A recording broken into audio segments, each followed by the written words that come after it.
Selamat menyaksikan. Assalamualaikum warahmatullahi wabarakatuh. Bismillahirrahmanirrahim. Rabbi shrah li sadri wa yassir li amri wa hlul 'uqdatam min lisani.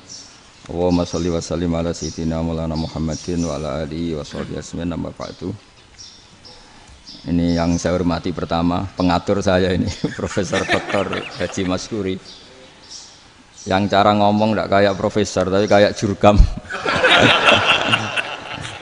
Jadi kalau ciri utama akademisi itu kalau ngomong itu teduh, datar, runtut, sehingga memaksa orang lain itu menerima karena runtutan logika yang terbangun. Ya, kalau ini ndak, pokoknya kasar gitu, pokoknya orang itu. Ini agak lazim, agak dalam dunia ilmu. Semua wakil rektor, semua yang hadir yang saya hormati, saya seperti yang dikatakan moderator Pak Sinten, Bapak Anwar, bahwa memang saya tidak boleh terikat sama yang di belakang ini karena ini kayak apa ya, ada satu mazhab yang anak-anak Unisma semuanya harus tahu, teman-teman di Unisma, menjelaskan itu tidak lebih baik. Jadi karena seakan-akan belum melakukan. Indonesia itu dulu kedatangan Islam itu tidak pernah dipertentangkan antara Islam dan negara, sehingga diskusi itu sudah salah karena para wali itu tidak pernah mempertentangkan Islam dan keindonesiaan atau kebinekaan. Satu, bahwa para wali itu misinya dakwah, di mana-mana dakwah itu pasti ketemu yang berbeda, mulai beda agama, beda pilihan madhab, beda tradisi, beda kultur. Jadi itu tidak perlu dipertentangkan, tapi malah itu jadi lahan dakwah. Sehingga kita ini kalau diminta diskusi hubungan negara dan agama, malah bingung. Memangnya kenapa? Itu seperti dulu zaman P4, saya punya kawan di Jogja, teman saya nulis tafsir Profesor Zaini, itu pernah zaman Pak Erto disuruh sosialisasi P4 di Papua. Apa hubungan Pancasila dan UUD 45? Itu orang Papua jawab, hubungannya baik-baik saja, Pak. Jadi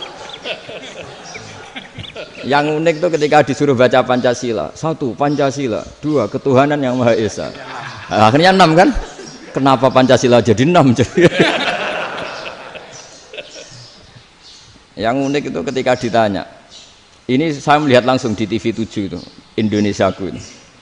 Ada anak-anak kecil ditanya, bendera ini milik siapa? Bendera merah putih itu. Jawabannya apa? Milik sekolahan, Pak. Karena memang milik sekolahan. Itu yang tanya itu kaget. Milik sekolahan, Pak. Nah, tentang tema ini mohon dibaca ini langsung start ya, langsung serius karena tadi sudah kayak jurkam tadi, ini yang langsung khas ilmuwan. Ini sebagai penghormatan saya pada Unisma, ini khas keilmuan. Imam Zuhri adalah gurunya Imam Malik. Ya, saya ulang lagi ya, Imam Zuhri adalah gurunya Imam Malik. Halaman 29. Ini langsung start saya baca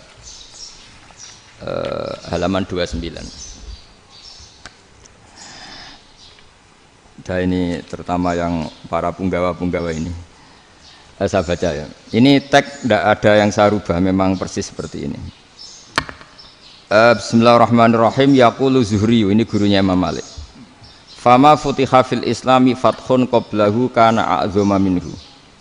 Innama kanal qitalu haitsul taqon nasu. Falam makanatil hudnatu wa wadu'atil harbu wa amanan nasu ba'duhum ba'da wal taqaw fatafawadu fil hadits wal munaza'ah.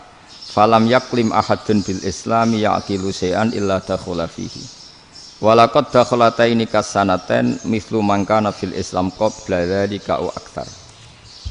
Terus ini ngomongnya harus santai, enggak boleh provokatif.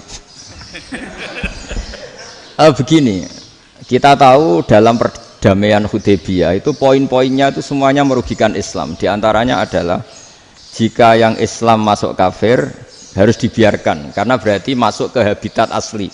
Karena Nabi sebelum jadi Nabi komunitas pokok itu kafir, sehingga kalau Islam masuk kafir kembali ke habitat. Tapi kalau Islam masuk kafir, kafir masuk Islam itu harus dikembalikan karena dianggap bid'ah. Maka kalau kamu dituduh bid'ah itu tenang saja dulu, Nabi itu ya dituduh ji'ta bidinin muhdas. Kamu datang dengan agama yang baru. Cuma agak diteruskan wa kullu muhdatsatin bid'ah wa kullu bid'atin dalalah. Jadi orang-orang kafir dulu kalau ngomentari Nabi ya ji'ta bidinin muhdas. Kamu datang dengan agama yang apa? Baru. Nabi nurut. Semua perjanjian yang merugikan Islam itu Nabi nurut. Tapi Nabi hanya minta satu hal, jangan ada perang 10 tahun.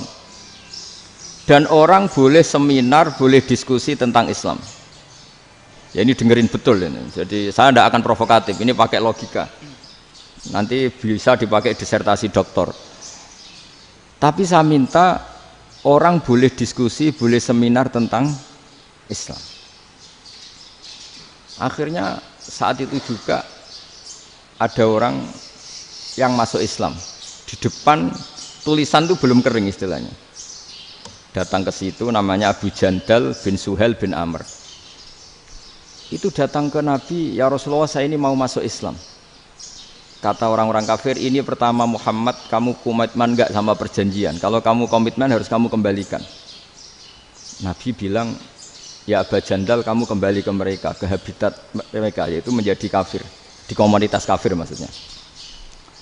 Akhirnya nangis. Umar, Sayyidina Umar itu mendekati Abu Jandal, kemudian memberi isyarat supaya ngambil pedangnya.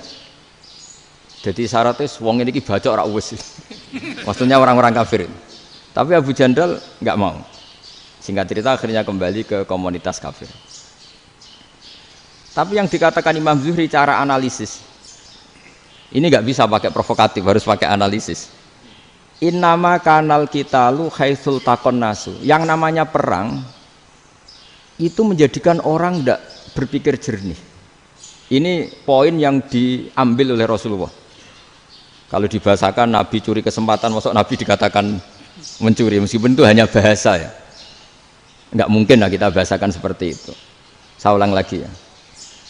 Kenapa ada perang berkesinambungan sampai tahun ke-8 Hijriah? Mulai tahun kedua ada perang Badar sampai tahun 8 Hijriah itu perang terus. Nabi sama orang kafir perang terus. Akibatnya apa Pak Profesor? Namanya perang itu ya nggak kau bermikir. Pokoknya agar ketemu Islam perang, Islam ketemu kafir perang nggak kau bermikir. Padahal Islam itu bisa diterima oleh akal sehat, harus lewat diskusi, lewat pengamatan, lewat pemikiran, lewat pengendapan berpikir. Makanya Nabi tahu ini masalah besar. Kalau orang perang terus, itu gak kober mikir Islam, tidak sempat diskusi tentang Islam. Makanya Nabi hanya minta satu poin. Oke, perjanjian ini saya turutin semua, tapi saya minta orang kafir semuanya boleh mendiskusikan Islam, boleh seminar tentang Islam.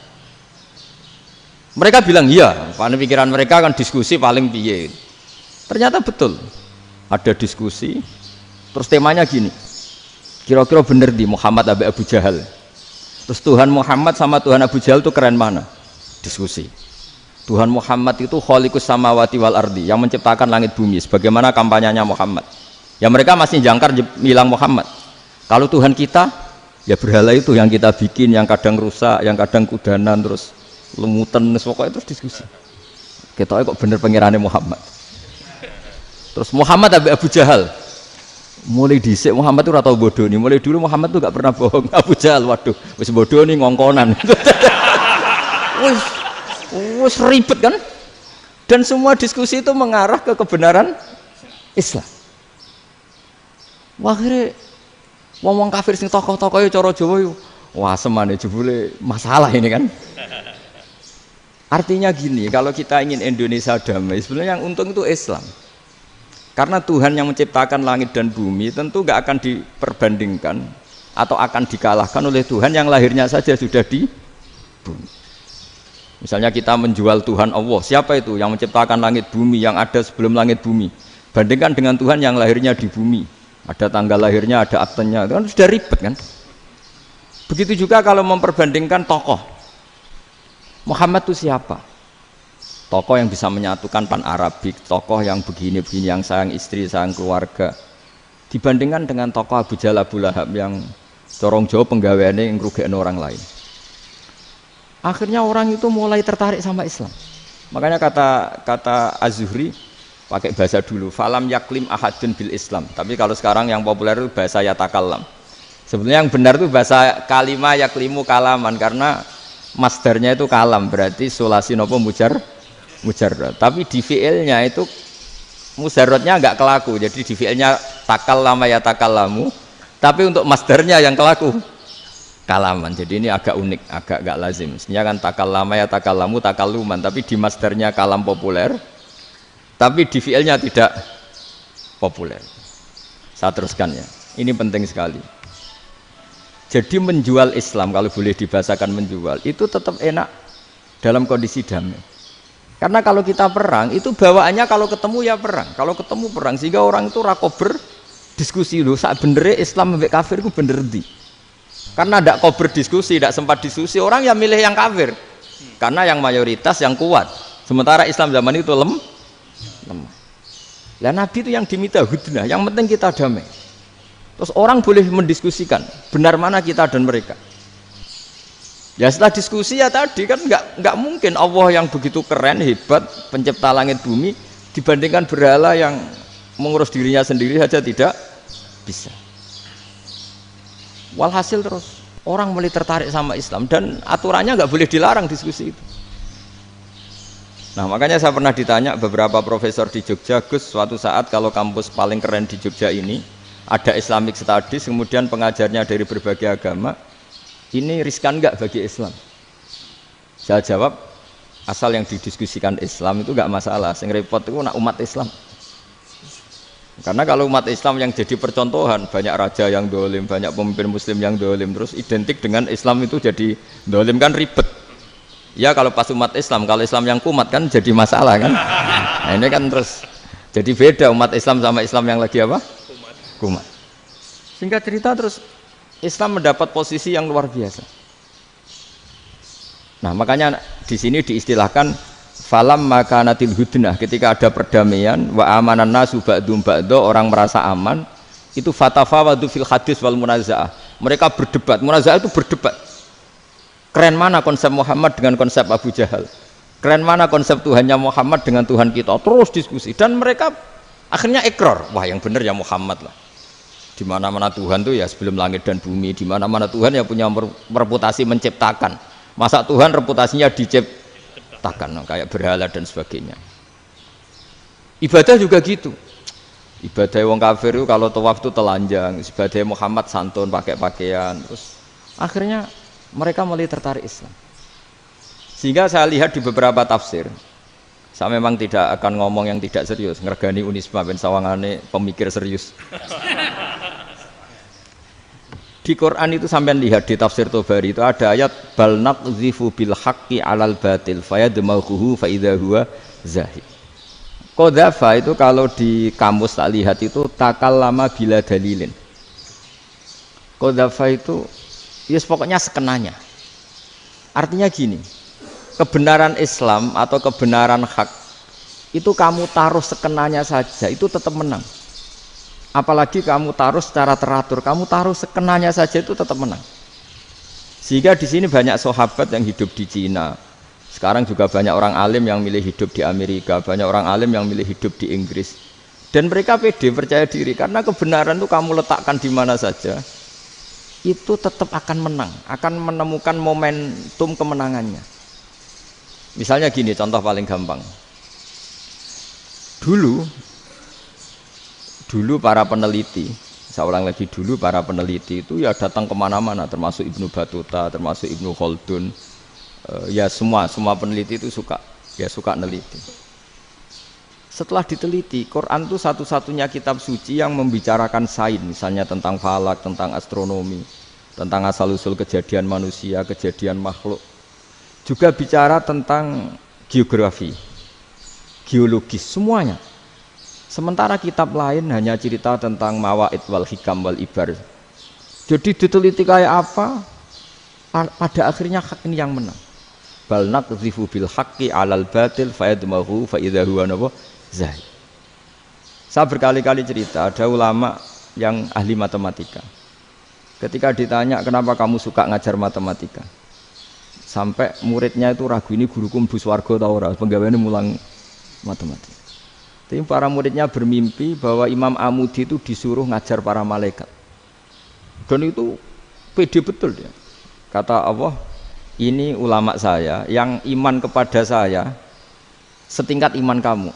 Dari malaikat itu tidak mungkin Gusti kita menyaksikan langsung engkau sementara ini di bumi, nggak nyaksikan jenengan. Kenapa bisa sepede dan seyakin itu? Akhirnya Imam Amudi disuruh ngajarin matematika. Jadi Anda kalau profesor itu nanti harus sempat ngajari malaikat, itu baru benar-benar profesor. Jadi nanti di akhirat ngajari siapa? Malaikat. Jadi ada seminar yang melibatkan banyak malaikat, narasumbernya itu seorang profesor. Itu ketika kenapa engkau begitu yakin kalau Allah itu Tuhan dan Allah itu Al-Wahidus Shomad.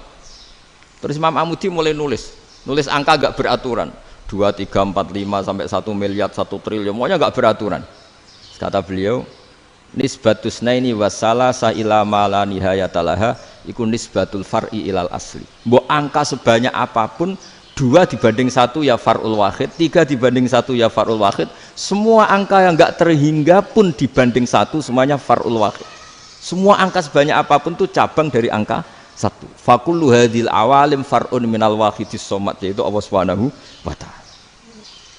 Wah, kira malaikat tepuk tangan, iya juga. Jadi begitu juga ada ulama itu ahli gambar. Saya dulu ngaji sama Mbah Mun Al-Husunul Hamidiyah, itu kitabnya itu banyak gambarnya. Dan gale gambar yang ngawur betul, mangga ahli gambar.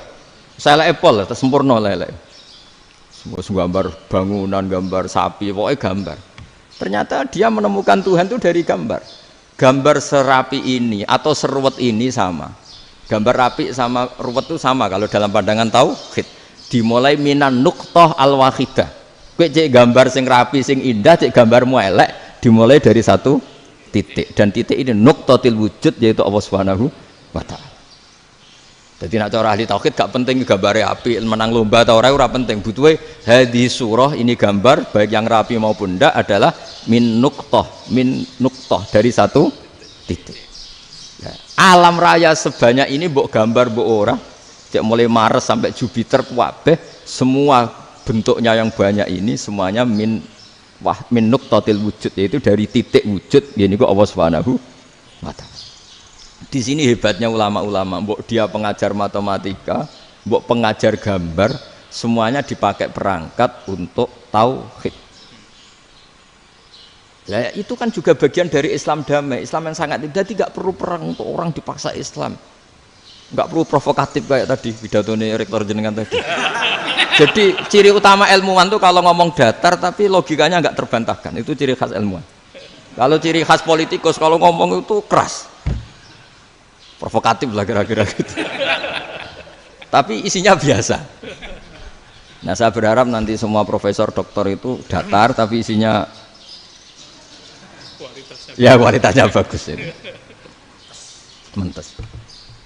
Jadi makanya terus kata ulama, kenapa diistilahkan balnat zifu bil haqqi? Kenapa pakai qadzafa sementara qadzafa maknane takallama bila dalil? Maksudnya bila dalil di sini itu min ghairi ikhtiyajin ila dalilin.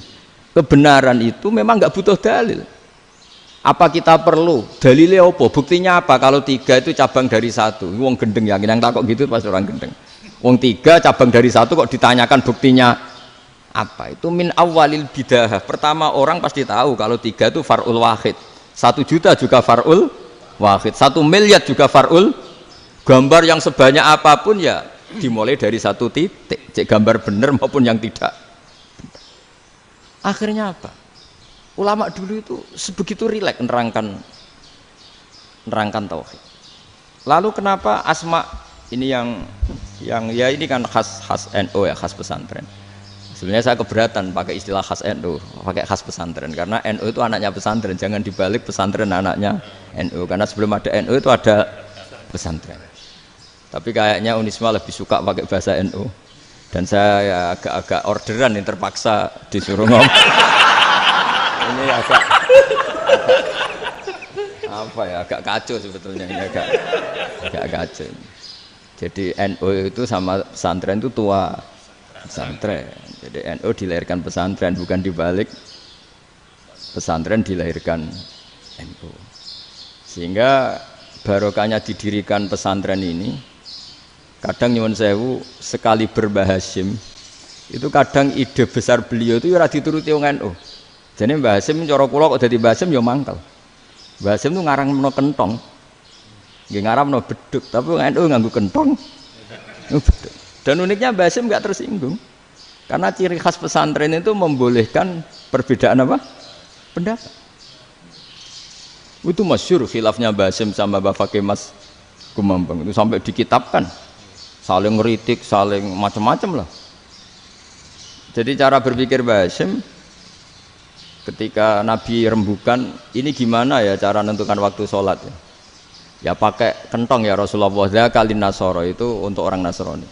Ya pakai buk itu trompet, dzakalil Yahud itu untuk orang Yahudi. Terus, ada yang lagi pakai api ya Rasulullah, dzakalil Majusi itu orang Majusi. Setelah itu ada orang datang lari-lari cerita mimpi azan tadi. Ya itu terus dipakai sarana pemanggilan sholat ya azan itu. Sehingga Mbah Hasyim menolak kentong. Karena mantas sababi qaumin fahuwa minhu. Beliau keras sekali sampai bilang haram. Beliau judulnya ya haram. Al-Jasus Antakhrimin Nakus.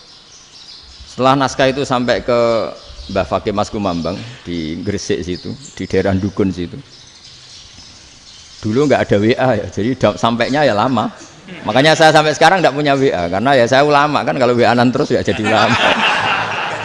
Nggak jadi ulama main WA-an terus itu. Lah itu termasuk rektor nggak kau bermikir itu mesti kebanyakan WA. Karena kan otaknya didikte oleh sesuatu yang masuk. Sesuatu yang dilihat itu kan pasti mendikte kita. Beda kalau yang nggak WA-an kan mikir apa kita yang menentukan. Kalau WA-an kan kita ditentukan. Mau mikir anaknya butuh apa gara-gara WA informasi Jakarta mikir Jakarta. Padahal secara kewajiban ngapain kamu orang Malang mikir Jakarta? Gara-gara WA mikir Jakarta belum selesai ada berita di Sulawesi, mikir Sulawesi. Habis itu mikir NTT. Makanya semua orang sekarang merasa tokoh nasional gara-gara informasi yang masuk itu nasional. Jadi Mas Yo RT yang mikir gimana Gus Indonesia kok. Padahal RT loh. Sampai lupa kalau dia itu RT. Jadi semua orang sekarang merasa tokoh nasional. Dan itu gara-gara apa coba? Akhirnya semua orang juga punya ide tentang nasional. Harusnya negara itu gini-gini. Jebule wonge sing duwe ikon itu sapa? RT. Ribet kan? Saya teruskan. Setelah naskah itu sampai ke Kiai Fakih Mas Kumambang. Beliau itu marah besar. Ini harus dilawan dan saya bukan karena benci Mbah Hasyim. Beliau teman saya ketika ngaji Kiai Mahfud di Mekah. Jadi Mbah Fakih dan Kiai Hasyim itu teman ketika ngaji di Mekah. Terus cara ngelawan tuh lucu, gak ilmiah tapi gak ilmiah wong alim tetap ilmiah. Di mana-mana serupa itu tidak sama. Ya kalau mungkin zaman Nabi di Madinah itu zaman itu kentong itu identik dengan milik Nasrani. Di Indonesia beda. Pos kampling ya kentong, kebakaran ya kentong, wae sarapan orang di LP ya pakai kentong. Jadi tidak ada jaminan kalau kentongan itu identik dengan Nasrani. Lalu haramnya di mana? Yang di mana-mana tasabuh itu identik. Ini tidak identik. Mulai masalah kan? Mulai masalah. Jadi beliau gaya judul Hazruus. Hazruus itu kepala bergeleng-geleng. Sekarangan kok ngene. Jadi sekarangan kok provokatif gitu. Nah. Dan itu Mbah Hasyim ya hormat Mbah Fakih hormat Mbah Hasyim. Saya sendiri secara pribadi itu lebih suka pendapat Mbah Hasyim sebetulnya. Karena bagi saya sholat itu sakral. Ya sudahlah kalau sakral ya dipanggil dengan sesuatu yang sakral yaitu kalimat thayyibah azan. Tapi saya tidak akan bilang kalau kentongan itu haram. Karena kalau haram alasannya mirip orang Nasrani. Sementara pos kampling ya pakai kentong, ada banjir ya kentong, ada kebakaran ya kentong. Jadi tidak identik untuk misa atau untuk sholat ala Nasrani. Tapi itu dulu ya rileks saja. Dua beliau itu ya saling menghormati, padahal saling kritik. Dan dulu ulama yang beda madhab itu ya saling menghormati. Imam Syafi'i itu kalau sholat di kawasan Masjid Abi Hanifah ya tidak kunut. Ketika ditanya kenapa kamu tidak kunut, sementara engkau berpendapat kunut itu sunat. Ikroman di hadal madhab, saya sangat menghormati madhab. Imam Ahmad bin Hambal itu berpendapat kalau orang pakai bekam, pakai iftisot atau hijamah itu batal sholatnya. Sementara Imam Syafi'i mengatakan tidak batal apa sholatnya atau wudunya tidak batal. Tapi Imam Ahmad itu ditanya, apa kamu makmum Syafi'i? Bagaimana mungkin saya tidak makmum sama wali kutub seperti Imam Syafi'i? Padahal menurut keyakinan Imam Ahmad ini sholatnya batal. Ini habis ikhtijam udah wudu. Tapi tetap saja beliau. Karena perbedaan pendapat di furu' itu lazim. Ya orang boleh berdebat lah. Ketika Unisma datangkan saya, itu saking senengnya kiai, apa saking sombongnya sampai ngatur kiai, kan nggak pernah bisa diperdebatkan. Itu kan orang boleh debat kan? Itu saking angkuhnya apa saking senengnya kan nggak jelas kan? Kan dan orang boleh setuju pendapat saya, yaitu ngatur kiai itu haram. Setuju juga Pak Rektor, ekspresi mahabbah itu ya macam-macam. Dulu sahabat ya gitu, sahabat itu ada yang nggak kenal wajahnya Nabi sama sekali sampai akhir hayatnya. Ketika ditanya, lo kamu itu sahabat kok nggak tahu wajahnya Nabi? Saya tidak pernah berani memandang Nabi karena ijlalan Nabi, terlalu menghormati saya sehingga tidak berani memandang wajahnya. Ada sahabat yang penggawaannya dulu wajah Nabi sampai bisa nyifati alfiu faminunil hajib, sampai bisa nyifati detail karena dulu wajah Nabi itu ibadah. Ada seorang wali ditanya, kalau kamu di surga ingin nggak melihat Allah? Enggak. Loh, tapi semua orang ingin melihat Allah. Unazzihu dzalikal jamal an-nadhari misli. Ben gak elek-elek Allah tak delok terima aku. Wong ra jelas. Berarti kok delok pangeran. Banyak. Jadi justru tapi karena saking takzimnya. Enggak lah, mosok sak aku kok. Makanya saya berkali-kali cerita. Menurut kesepakatan ulama, soft awal itu paling baik. Tapi banyak juga wali yang kalau sholat itu di belakang. Koyok paling bener yang kok ngarep gitu. Lu bayangkan misalnya kamu semangat di soft awal di masjid haram, jebule sholatnya salah. Itu dari malaikat gaya nih kok ngarep, jebule raro. Itu kan di sini wong, jebule bodoh gitu. Gaya nih kok ngarep, jebule. Coba orang kalau sowan Mbah Mun, yang berani di depan itu kan ya ketuanya atau jubirnya kan, yang merasa tidak pati pinter-pinter kan mesti di pojokan. Artinya sudut pandang seperti itu ya sah saja, apa? Sah saja. Makanya banyak sahabat yang jarang sowan Nabi, alasannya takut ganggu Nabi. Banyak yang sering sowan Nabi, alasannya seneng Nabi. Yang sowan ya seneng Nabi, yang enggak sowan alasannya seneng. Lu Nabi itu tokoh, punya keluarga, punya anak. Kalau saya sering sowan berarti sering ganggu. Yang sering sowan dia alasan ini khazanah kita harus istifadah. Jadi zaman dulu itu ya biasa, dua sahabat yang satu milih mahabbah itu milih sering sowan, yang satu juga mahabbah milih tidak sering. Karena pertanyaannya bisa dibalik kan, sering sowan apa sering ganggu coba. Nabi Abedar, assalamualaikum. Nabi nimang cucunya, assalamualaikum. Ayo bener yang sowan apa bener yang enggak kalau seperti itu. Akhirnya terus diatur sedemikian rupa oleh Quran. Walau annahum sabaru hatta takhruja ilaihim lakana khairal lahum. Jadi sahabat kalau mau sowan Nabi ya nunggu di sufah. Kalau Nabi keluar berarti milik publik, sekali masuk ke dalam tidak ada sahabat yang berani sowan. Itu la tadkhulu buyutan Nabi illa ayyudzana lakum. Kalau soal sampai masuk dalam harus nunggu dipanggil. Karena sekali Nabi masuk dalam itu milik privat keluarga, milik istrinya, milik cucunya, milik keluarganya.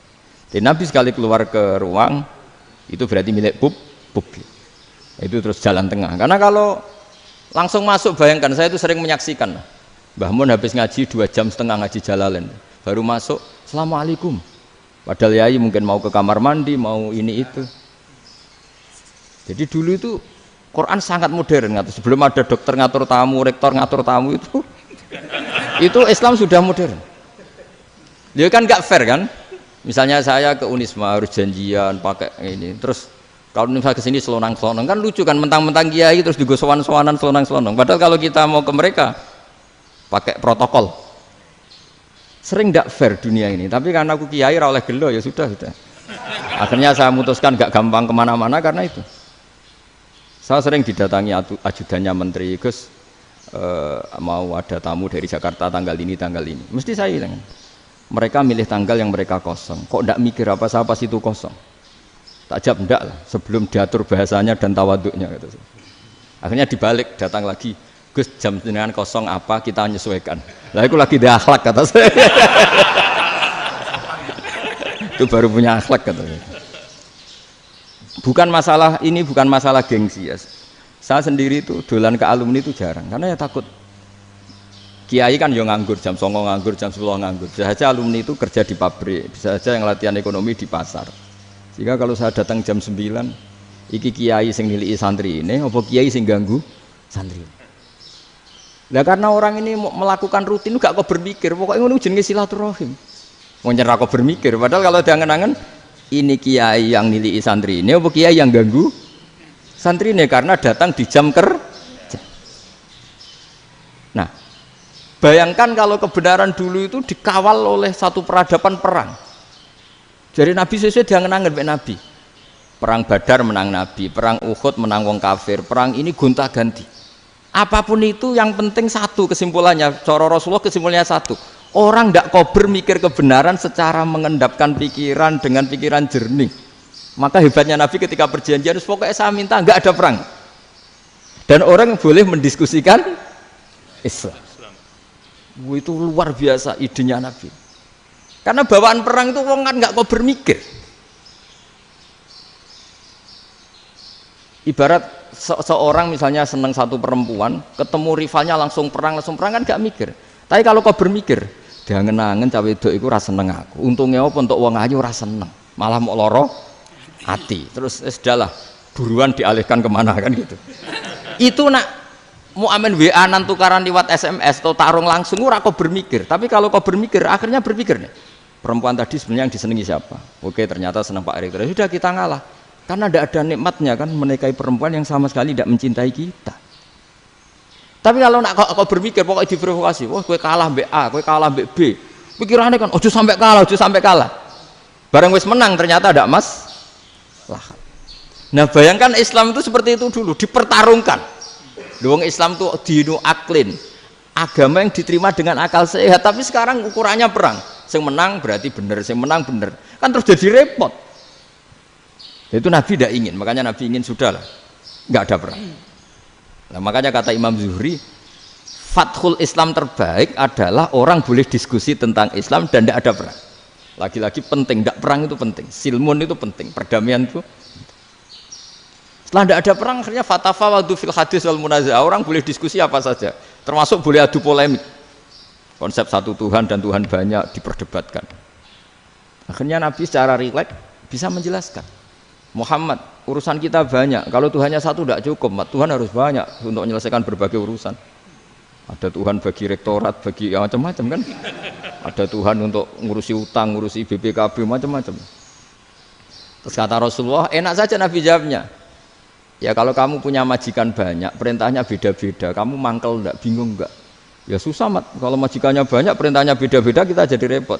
Senang mana? Senang majikan satu. Ya sudah Tuhanmu itu majikan kamu. Kalau Tuhannya banyak, perintahnya macam-macam, kamu yang repot. Akhirnya sudah mat Tuhannya satu aja. Nah, itu ya barokahnya diskusi tadi, barokahnya enggak perang. Daraballahu mathalan rajulan fihi syuraka'u mutasyakisuna wa rajulan salamal lirajul hal yastawiyani masalah. Terus alhamdulillah. Jadi orang yang paling kafir pun saat itu taslim. Nah, ini kembali ke kalimat la ilaha illallah. Saya tidak perlu provokatif, pasti teori saya itu benar. Bukan saya bilang benar itu karena sombong, enggak. Ini sesuai teks. Misalnya begini, benar enggak kelompok takfiri yang suka ngafirkan orang lain? Itu pasti tidak benar. Logikanya gampang. Orang yang kafir 70 tahun saja dengan melafadzkan la ilaha illallah menjadi muslim. Masa dengan kalimat yang sama yang muslim menjadi kafir? Itu logikanya kan enggak ketemu. Orang kafir 70 tahun untuk menjadi muslim disuruh baca apa? La ilaha illallah. Tapi gara-gara baca la ilaha illallah nyekel patok jadi kafir. Pertanyaannya, loh ini kalimat apa? Kalimat untuk mengkafirkan apa kalimat untuk mengislamkan? Karena yang kafir dengan kalimat itu menjadi Islam, ternyata yang Islam dengan kalimat itu menjadi kafir. Itu ketemu enggak cara logika itu kan enggak ketemu kan? Makanya cara pikirannya Abul Hasan Asyadzili, dan saya setuju pikiran itu. Istighfar ini boleh orang Jawa Timur protes karena kadang beda manhaj, tapi jangan protes saya, protes Abul Hasan Asyadzili kualat mesti sampean. Ketua Torekoh napa? Sadziliyah. Cara madzhab Sadzili, dan Anda boleh berbeda madzhab, mencari khasnya wong kampus wani beda. Beda kapasitas lah, pokoknya butuhnya beda. Dan ketok pinter, ketok kritis tuh. Cara madzhab Abdul Hasan Asadili itu gini Pak Rektor. Jadi istighfar itu baik. Tapi ba'da kamali tauhid, setelah tauhidnya itu benar. Alasan beliau masuk akal. Ketika ada ayat fa'alam annahu la ilaha illallah wastaghfir li dzambik. Bihadil kalimah. Jadi orang boleh istighfar itu setelah tauhidnya benar. Alasannya Abdul Hasan Asadili begini. Qulil ladzina kafaru iyantahu yughfar lahum ma qad salaf. Katakan kepada mereka yang kafir, sekali mereka tidak kafir, maka otomatis dosanya masa lalu diampuni. Pertanyaannya, yang bisa menghentikan kekafiran itu kalimat apa? La ilaha illallah.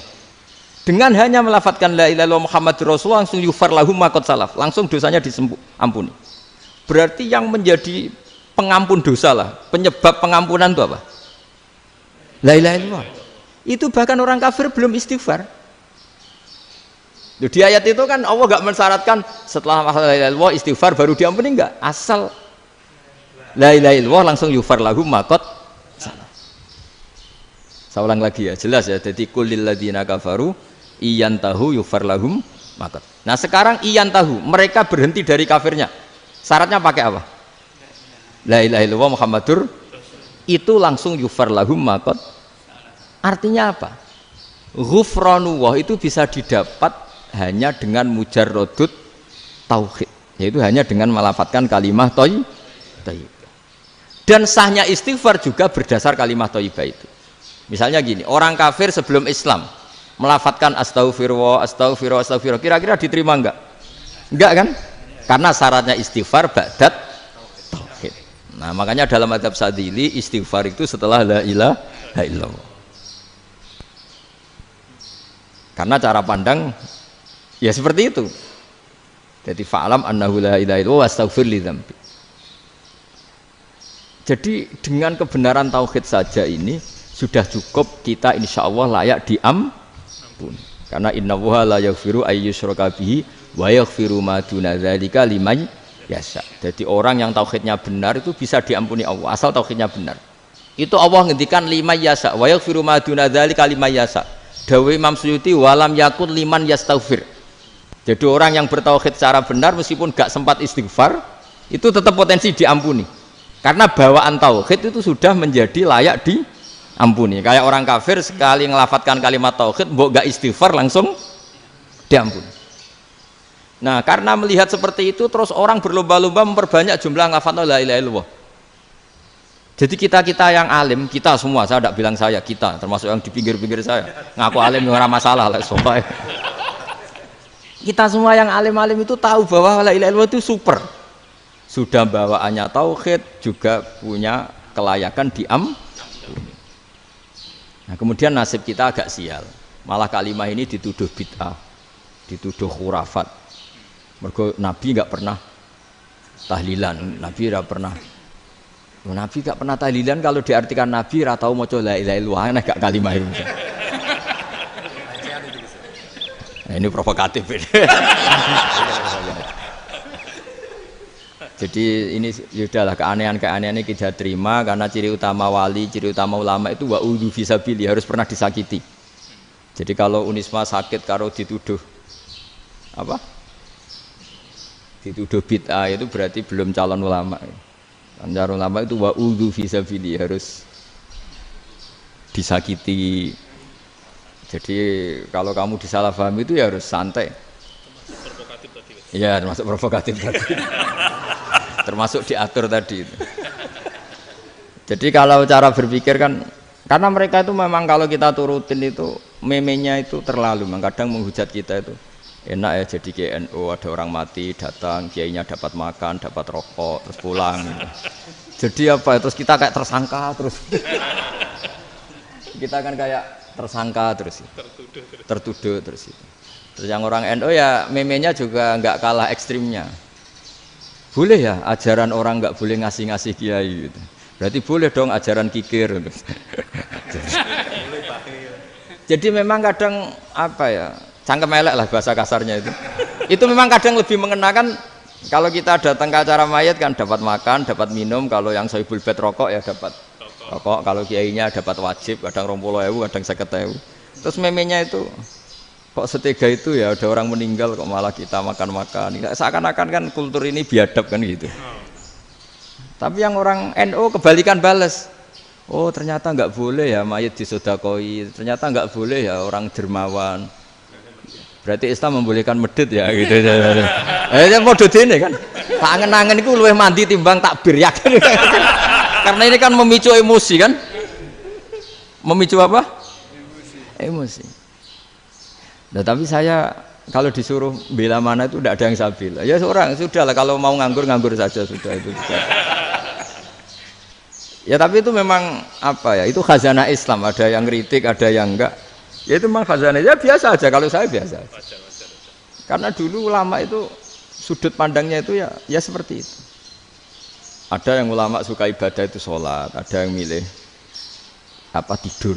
Sampai Imam Ghazali bilang suatu saat ibadah terbaik di zaman akhir itu tidur kan. Sholat saja kalah sama tidur kan. Tapi itu loh ya, yang wajib tetap loh, terus kamu gak sholat wajib. Begini beliau mencontohkan itu. Ada orang sholat tahajud terus obsesinya itu ingin hajatnya terkabulkan. Sementara yang tidur obsesinya nikmati rahmatnya Allah, boleh tidur, bisa tidur. Kata Imam Ghazali, timbang kita tahajud terus nuntut pangeran aduk turu katanya.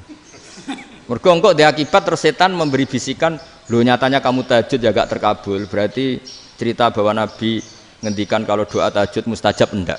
Daripada ngono ki aduk turu ora tau ndonga Imam Ghazali. Timbang abri-abri Islam ya, timbang elek-elekin apa? Islam. Jadi ulama itu mulai dulu itu sudah berpikir. Banyak orang menjadikan tahajud, sholat malam itu media untuk hajatnya. Dan kalau nggak kesampaian ini mutung. Nyalahkan kiainya ijazah ramandi. Macam. Daripada ngono ora usah apa? Tahajud turu. Dan jenis kayak ini tuh banyak. Makanya ulama kayak saya itu saenake dhewe itu ya jarak. Saya sering didolani muhibbin terus bilang Gus saya doakan gini-gini saya mau nyalon bupati atau saya gini. Saya bilang gak waduh orang dongo nak ramandi darani ulama dongane ramandi. Nak mandi kamu jadi bupati tetap nganggep karena beli. Sopo sing ora bupati saya juga beli. Ribet kan? Ketika mereka jadi ngunsurkan doa kamu apa karena kemarin beli? Yang beli maksudnya nggak beli nggak usah tersinggung. Jadi ribet ngadepin. Nggak artinya gini loh, boyo doa itu jangan dipakai begitu loh. Kalau minta nasihat, tak nasihati jadi bupati yang baik, gubernur yang. Kalau minta doa itu resikonya. Akhirnya kiai kalau diminta doa ya doa, sebenarnya diisinya itu nggak doa kemenangan. Itu nggak selamat gitu. Karena ribet. Makanya Islam itu doa itu setelah iman. Aturan iman benar baru doa. Aturan iman benar termasuk Allah itu yaf'alu ma yasha, boleh melakukan yang dikehendaki. Allah enggak boleh terdikte oleh doa kita, enggak boleh. Ya saya ulang lagi ya, mazhab Hasan Asyadzili ini khas kita. Jadi la ilaha illallah itu didahulukan sebelum istighfar. Tapi kebalikannya mazhab Imam Sanusi itu dibalik. La ilaha illallah itu kalimat yang sakral. Karena yang sakral dibutuhkan muqaddimah, yaitu yang melafadzkan harus yang sudah bersih, yang sudah steril baru melafadzkan la ilaha illallah. Maka dalam mazhab Sanusiyah istighfar dulu baru la ilaha illallah. Nah, cara mazhab Abdul Hasan Asyadzili kebalikan, istighfar itu sah setelah sahnya tauhid. Kamu ikut mana tuh? Asyadzili apa Sanusiyah? Alhamdulillah sama-sama tidak paham ya sudah. Akhirnya sudah. Ya enggak kemana-mana kan gitu. Jadi apa ya? Terus ini saya teruskan ini biar khas pesantren atau khas NU lah, kalau bahasa Pak Rektor khas NU. Ini Ben sampean tahu beberapa perbedaan itu lazim, halaman 24. Ya, halaman 24 sama 25. Tak baca ini masih orisinil. An Sufyan bin Uyainah, ini juga gurunya Imam Syafi'i. Kata Sufyan bin Uyainah, beliau cerita, kana Isa wa Yahya alaihi salam ya'tiyanil qaryah. Fayas'alu Isa an syirari ahliha. Was'alu Yahya an khiyari ahliha. Jadi Nabi Isa dan Nabi Yahya itu satu generasi, sama-sama masih muda. Kalau di satu kampung yang Nabi Yahya tanya, ini keluarga terbaik siapa? Saya mau nginap di situ, karena kumpul orang baik itu nyaman. Kalau Nabi Isa kebalikan, keluarga terburuk mana ya? Saya tak di situ. Nah terus Akhirnya faqala lahu Yahya, lima tanzilu ala syirarin nas. Kenapa kalau kamu bermalam kok malah kumpul orang-orang yang nakal? Innama ana tabibun udawil mardo. Saya ini nabi, barat dokter. Di mana-mana dokter yang ngumpuli yang sakit, ngobati yang sakit. Makanya di NU itu ya banyak kiai jazab mengumpuli yang nakal-nakal. Nak tepak yang ngentas yang nakal, nak ora tepak ya katut. Ini adu nyali lah sudah gitu. Tapi itu ada ilmunya, yaitu niru Nabi siapa? Isa. Kalau kamu dokter penelitian tuh cari daerah yang banyak pandemi apa yang bersih? Yang banyak pandemi, karena yang namanya penelitian ya di situ kan. Kalau kamu dakwah ngentas kemiskinan, ke daerah miskin apa daerah kaya? Nah, sama kalau ngentas kefasikan, ke daerah fasik apa daerah orang soleh? Fasik. Ya, tapi itu Nabi Isa. Nah, kalau kamu tidak Nabi kan potensinya kan itu. Tapi setidaknya bahwa kita sering disalahkan karena punya beberapa tokoh yang ngancani fasik-fasik, itu sebenarnya ada dalilnya, yaitu Nabi siapa? Isa. Nah, terus masalah tegas dan lunak. Ketika ada mahasiswa misalnya pacaran, boncengan lanang dan perempuan, itu pilihan kita apa? Kalau tegas, terus gak mau mendengar kita. Misalnya gini, contoh gampang, tak beri contoh Pak D. Jangan orang tua, nanti secara fikih itu beda. Nah, ini kan kita orang pesantren, nah, biasa ngaji fikih detail. Kamu Pak D seorang perempuan, mahasiswi misalnya, sering pacaran. Setiap ke situ sama pacarnya kamu diam saja. Padahal kamu dosen keislaman. Mesti pamanaan kamu nyimpulkan, ternyata pacaran itu tidak apa-apa. Buktinya Pak D itu tidak negur, menengahi. Ini berarti as-sukut alal mungkar. Tapi kebalikannya, Pak D ini terkenal keras. Nak rono mesti ada aku ponaan. Akhirnya ya ora rono. Mesti ngerti nak mesti diamuk. Nah, dua orang ini sama-sama gagal kan? Yang lunak menjadikan ponakannya pacaran terus karena enggak negur sehingga dikira membolehkan. Sing keras juga enggak sempat bina wong rono era wani. Akhirnya dua orang ini sama-sama enggak ketemu, sama-sama enggak berkesempatan membina kan? Gagal membina kan? Karena yang keras ponakannya enggak pernah situ, berarti enggak bisa bina kan? Yang lunak membiarkan berarti juga ada bina. Nah, Islam itu antara dua itu. Ya agak terlalu lunak, enggak terlalu keras. Karena kalau terlalu keras, misalnya ada kiai terlalu keras, lu masyarakat mau tanya itu gimana? Lari kan? Lu saya ini punya pengalaman pribadi. Saya ini kan kecelok orang alim. Itu kalau pernah ya saya itu berusaha ya pokoknya ya umumnya orang alim lah, tenang terus anteng, enggak gejlok-gejlokan. Itu enggak ada yang tanya. Saya mimpi ketemu beberapa ulama itu disalahkan. Terus umat saya kalau mau tanya itu ke siapa? Wong alim wis wibawa, meneng tambah banget wibawane. Kepala kuraan sering gojlok rektor macam-macam. Terus wong wanita kok, saya biasa ke pasar pandangan dicegot orang.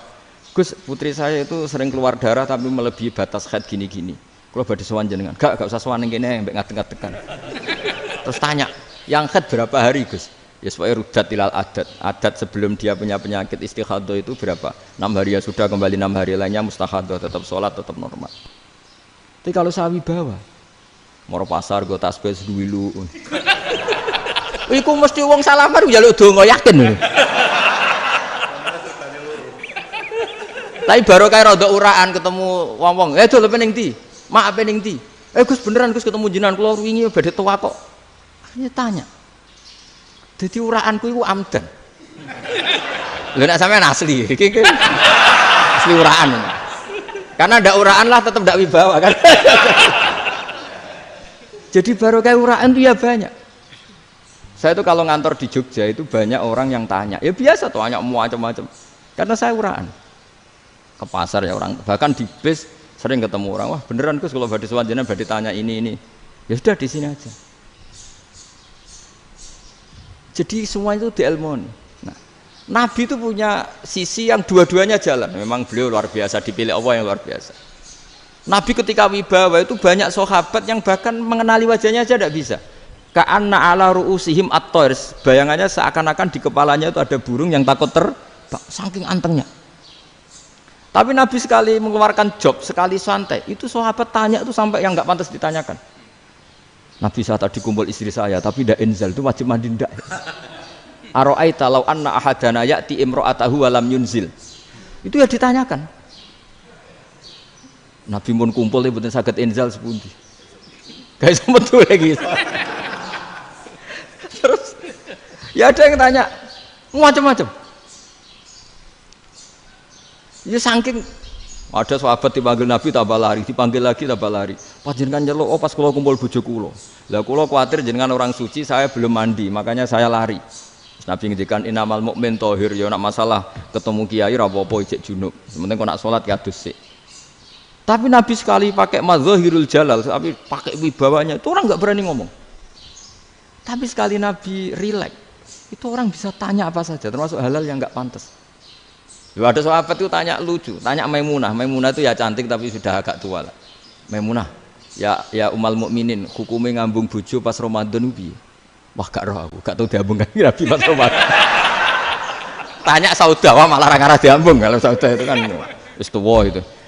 Lucunya istrinya dia jawab, tanya Aisyah yang mungkin Nabi, iya yang mungkin tanya Aisyah. Itu yang usul ya istrinya Nabi Maimunah. Selalu Aisyah, tanya be Aisyah. Ya Amirul ya umal mukminin gini-gini.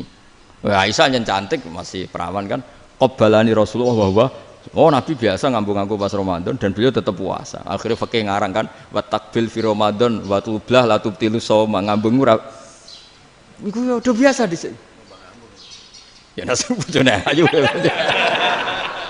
Ndak ini artinya seasik itu gitu. Jadi garwane Nabi sing ngrasa rodok tuwa. Wah, aku ora tahu.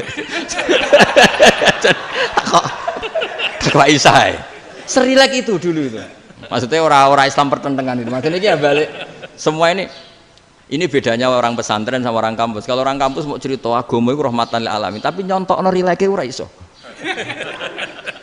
Agama itu rilek, tapi nyontokno rileke ora iso. Mergo ya rapati ngaji. Contohnya ora iso, dadi mau gawe kaidah kok Islam itu rahmatan. Jadi Nabi itu lah, Allah juga gitu. Allah itu kalau sudah memperlihatkan madzahirul jalal, itu mbok malaikat Jibril rawani. Ketika Allah dengan madzahirul jalal. Tapi kalau Allah dengan madzahirul jamal, madzahirul apa? Jamal. Iku ya gojol-gojol kan ambek makhluke gojol. Ya buli-bulian cara sakniki. Ya sampean delok ning hadis syafaat itu, akhiru man dakhalal jannah atau akhiru man kharaja minan nar itu di beberapa judul.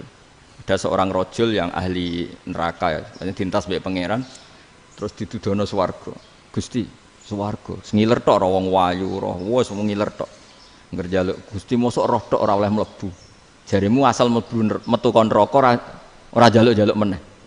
Sumpah lho ya, gak njaluk apa-apa meneh. Mboten Gusti. Sekali saya keluar dari neraka ndak akan minta apa-apa lagi. Wis. Wallahi, wallahi. La as'alu ghairaha. Mesti ghaira khoslah, ghaira tilkal khoslah. Ya niku selain keluar dari neraka saya ndak akan minta lagi. Didono swarga wong do kelon seruwibet kan. Sing bojone elek kan dendam dadi ning swarga iku. Swarga iku wis macam-macam. Gusti mosok roh tok ora oleh mlebu. Jarine janji ra njaluk meneh. Akhire ya wis didelokno neraka. Jadi pangeran jawabe gampang didelokno neraka. Roh neraka begitu menyakitkan, begitu ngeri. Sudah Gusti saya tidak minta surga, sementing nggak masuk neraka. Rabbana srif anna adzaba jahannam. Setelah lama itu diadepno swarga njuk mlebu swarga, terus diadepno neraka. Akhirnya ya sudah. Saiki mlebu swarga gak apa-apa. Iku jawabe lucu. Atas tazyub jenengan ngenyek kula. Wong karuan ra di swarga kok mlebu swarga. Terus akhirnya mlebu swarga, kan mlebu swarga tamanna, sangen-angen sing mbok jaluk apa? Orang angan-angan yang indah-indah, laka wa asratu amsal. Ya siku tak turuti wa asratu amsalih lan lipatan ke-10. Jawabe wong lanang ya lucu. Atas tazi ubi wa anta rabbul alamin. Jenengan pangeran kok ngenyekan. Maksudnya wis karuan aku ora pantes. Terus jare pangeran, la astazi ubika walakinni alama asya'u qadir. Aku gak ngenyek kowe, pancen aku pangeran. Nuruti kowe iku iso. Jadi Allah sendiri ketika dengan madzahirul jamal itu malaikat ya ono sing wani bantah. Masyhur itu kan malaikat sing bantah pangeran atas alufia mayufsidu fiha wa yasfikut. Karena Allah dengan madzahirul jamal. Yang paling masyhur Nabi Musa. Nabi Musa itu ketika Nabi Mi'raj. Nabi Mi'raj itu beliau kira-kira di langit keempat lah yang masyhur atau kelima. Ngelangkai. Nabi Musa nangis, ya Rabbi ini apa-apaan? Orang sing ja'a ba'di kemudian melangkai makom saya ini apa-apaan? Jadi Nabi Muhammad kan apapun hebatnya kan junior. Kok melangkahi makom saya ini apa-apaan? Enggak fair. Sampai Nabi Muhammad itu tanya gini sama Jibril, reaksi Allah gimana ketika melihat Musa seperti itu? Jawab malaikat Jibril lucu. Ya roh khiddatahu, Allah sapal gayane Musa. Biar jadi lucu. Ya dibiarin aja sama Allah.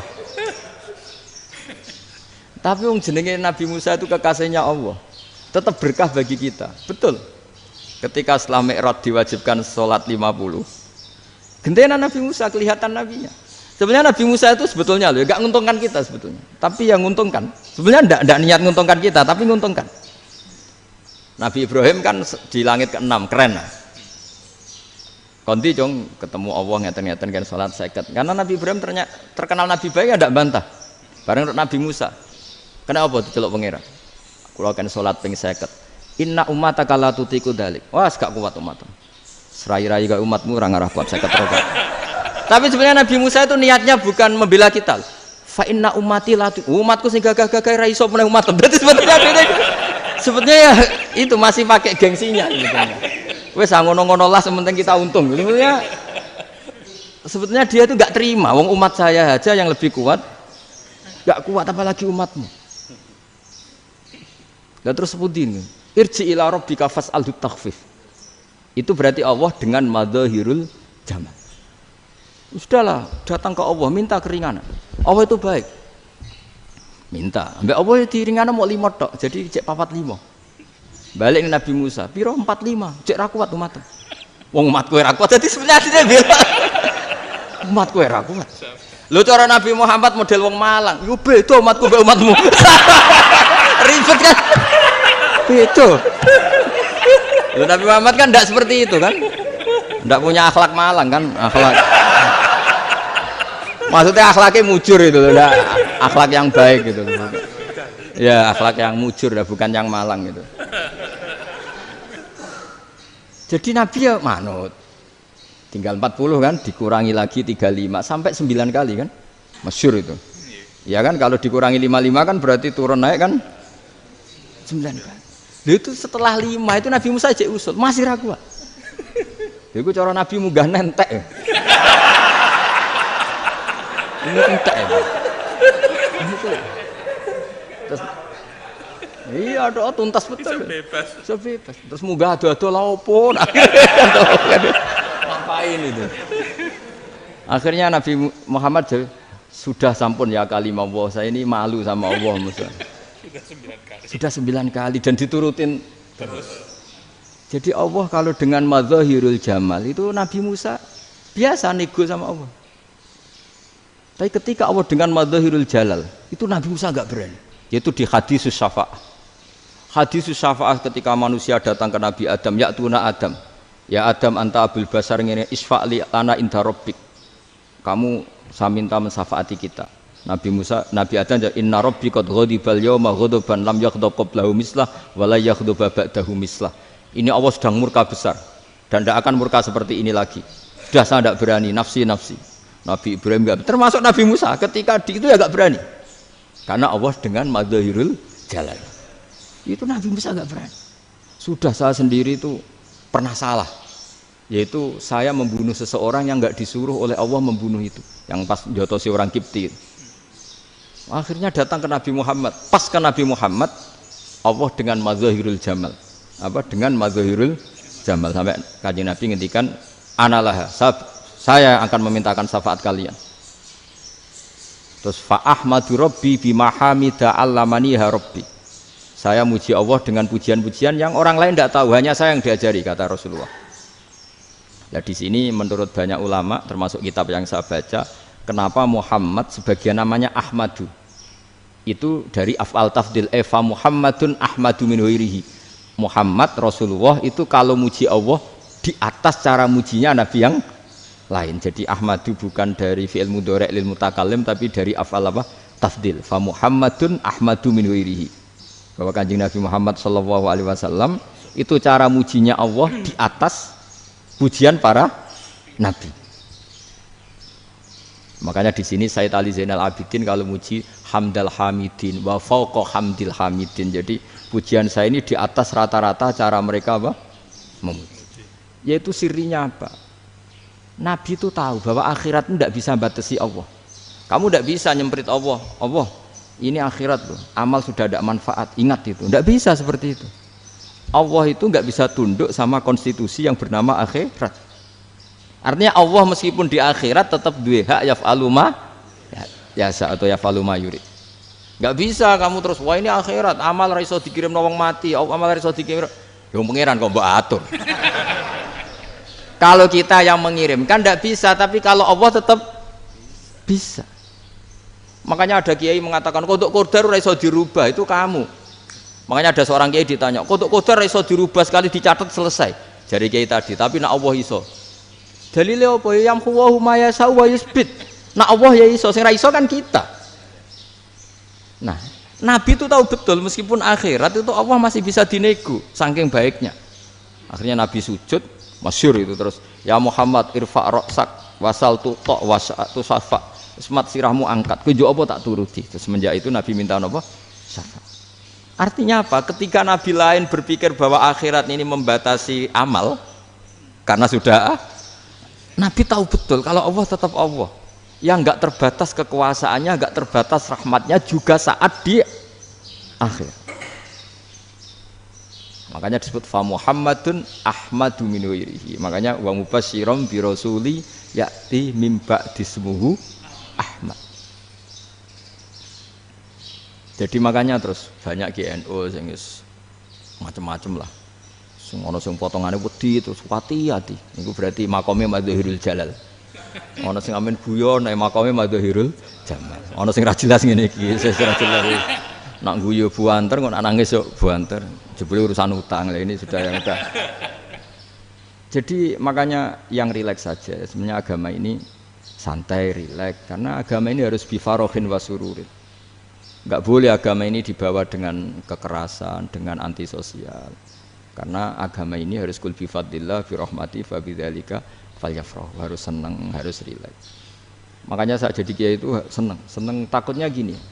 Sekali saya tidak senang jadi presiden buruk. Ternyata jadi wong alim ra enak, itu contohnya. Sampean merengut terus uripe susah, nanti orang tidak berani jadi orang alim. Makanya saya buktikan bahwa saya lebih bahagia dibanding rektor. Nanti orang ingin jadi rektor semua, nggak ingin jadi orang alim. Saya pernah ketemu sekian rektor di Jogja tanya, Gus, kenapa jenengan bela-belain pesantren sampai segitu? Kan keren kampus NU, sekarang ada Unisma, ada NU Jogja, ada NU Jepara gini. Tak bilangin gini, sampai rektornya itu istighfar. Kan? Saya bilangin gini, ini sekaligus tak kasih tahu ini rektor Unisma ini. Tak bilangin gini, andai kan tidak ada kiai kayak saya itu Islam bisa tutup. Kok bisa Gus? Misalnya ada perempuan haid faqal adat. Itu kalau untuk tahu hukumnya haid daftar dulu ke Unisma. Daftar dulu kan? Setelah daftar nunggu pelajaran haid. Baru tahu haid setelah 3 tahun dari masalahnya gitu. Tapi baru kayak kiai ketemu saya di jalan, Gus anak kula nu haid ngeten-ngeten mboten normal hukumnya piye? Oh, hukumnya ngene dibalekno ning adat. Ora usah registrasi, ora usah daftar. Jadi ya harus ada istighfarnya lah. Unisma juga harus istighfar, semuanya harus istighfar. Karena ada sisi yang nggak mewakili kebutuhan Islam. Tapi saya sebagai kiai juga istighfar. Karena fakta hukum mengatakan yang boleh jadi KUA yang jabat, yang boleh kemenak yang punya gelar. Dan ini yang mengawal Islam secara undang-undang karena mereka yang bikin. Nah, karena kiai tidak punya gelar tidak bisa jabat di situ. Saya juga istighfar. Jadi tidak sampai entok yang istighfar. Karena yang kebutuhan ini terwakili yang punya gelar. Tapi yang punya gelar juga harus istighfar tadi. Mosok kepen roh hukum haid ngenteni kuliah se. Ngentek itu aja nanti nunggu guru yang pas mata pelajaran itu. Terus kapan dekne salate wong jawabannya belum ketemu. Tapi baru kayak saya kan ketemu di jalan tanya. Gus saya sering ketemu. Gus saya ini bapak angkat. Mau nikahkan putri saya, itu gimana itu kalau cerita wali sebenarnya anak saya sok, kalau nggak cerita nggak sah karena saya bapak angkat. Itu banyak. Hanya tak akali ya sudah wali yang sebenarnya taukil pada hakim tanpa diketahui, tapi hakikatnya itu taukil hakim. Itu kan tidak gampang. Nah, tapi kalau tanyanya di kampus, registrasi dulu, daftar dulu, baru tahun berapa ada pelajaran itu. Semester 5 baru tanya. Iya kan? Semester 5 ya? Iya. Oh, itu kan. Jadi jangan kira terus sistem Unisma itu yang terbaik di dunia, enggak juga kan? Enggak juga. Dan sistem-sistem yang lain maksudnya ada. Tapi sistem kiai lho, Mbah Mun juga sering pesen saya, kowe kudu seneng pegawai negeri. Piye-piye sing jaga agama pegawai negeri. Kemarin pas acara 7 harinya Gus Roba saya matur itu di depan para kiai. Setelah saya jadi kiai ya itu nyata. Islam di Papua, di NTT yang bawa siapa? Dokter negeri, ya kan? KUA negeri. Barokahnya mereka negeri dijamin negara kan? Barokahnya Muslim berkebutuhan Islam. Akhirnya bikin musola di situ, bikin masjid. Bahkan di Korea Utara itu ada masjid bawaan duta besar, karena banyak duta besar Muslim berkebutuhan. Yang bisa gini itu yang negeri apa yang swasta? Negeri lah. Di sini kiai tidak mewakili semua kebutuhan apa? Islam. Tapi kampus juga enggak, kampus Islam sekalipun tidak memenuhi semua kebutuhan Islam tadi. Masa orang tanya kan nunggu semester berapa tadi? Semester 5 masih daftar dulu. Nunggu pelajaran itu. Payahnya pas ketemu dosennya, wong saya tidak pernah ribet kan? Dosennya cowok gitu. Jadi sudahlah, makanya ini, iya makanya ini kan bentuk kearifan lah. Jenengan ngakui fungsi kiai kayak saya itu bentuk kearifan. Saya juga ngakui jenengan ini butuh kearifan. Saya sering didolani KUA itu rata-rata ya didikan kiai. Kompilasi hukum Islam itu banyak ya, janda cantik. Contohnya harus cantik, kalau jelek nggak mungkin terjadi kan. Ada janda cantik kebetulan suka kawin tapi takut zina. Saya ulang lagi, suka kawin tapi takut. Itu seringnya gitu Pak Rektor. Jadi dia kawin bosen bilang ke KUA, Pak saya sekarang mau nikah sama ini. Loh, tapi kamu mau punya suami. Ya tapi kan nggak tercatat Pak. Itu KUA-nya rata-rata itu nggak berani. Meskipun nggak tercatat, karena secara fikih meskipun nggak tercatat tetap dia seorang perempuan yang bersuami, maka nggak boleh nikah sama orang lain. Jadi coba kalau nyuwun sewu KUA hanya ngikuti hukum formal, yang penting di catatannya nggak punya suami, ya dinikahkan saja kan. Tapi mereka enggak, karena didikan kiai enggak berani. Artinya gini, kalau hanya pro hukum catatan sipil, maka ini dinikahkan bisa karena enggak tercatat. Tapi secara hukum santri enggak bisa dong menikahkan perempuan sing dadi zaujin yang punya suami.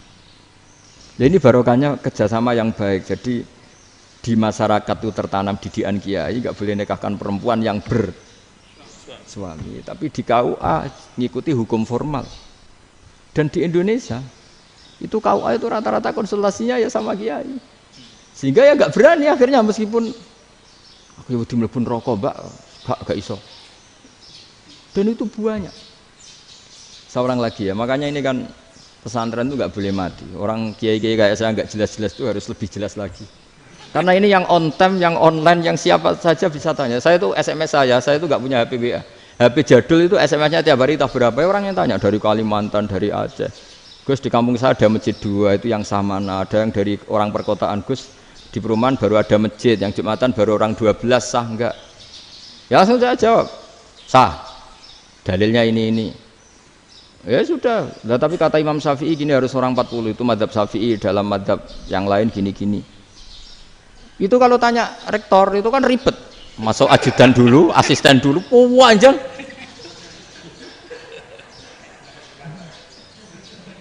Wah itu kan ribet kan? Manggil dosen dekan VAI dipanggil, dekan VAI nggak mau langsung jawab, cari dosen yang nekuni itu. Usul fikih saya nekuni itu baru seminar, nunggu dulu mbak ini orangnya baru. Panjang kan? Bisa tutup Islam kalau kesuwen. Coba kalau tanya kiai kan enggak ketemu di jalan. Dulu Mbah Zubair kata Mbah Mun, saya termasuk santri yang diapresiasi Mbah Mun. Dhisik Mbah Zubair yang ngono, anak nong takok pesuan gak oleh. Gak takok ning kene. Saya biasa ditanya orang ngadeg-adegan. Ya alhamdulillah ilmunya cukup, kalau gak cukup ya kok sik.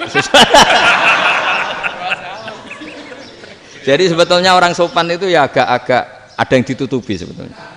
Mboten prayogi teng dalan nginjang mawon matur. Ya sebetulnya ya sebenarnya memang ilmunya agak cukup gitu. Tapi itu sebenarnya secara fikih itu haram, menunda itu haram.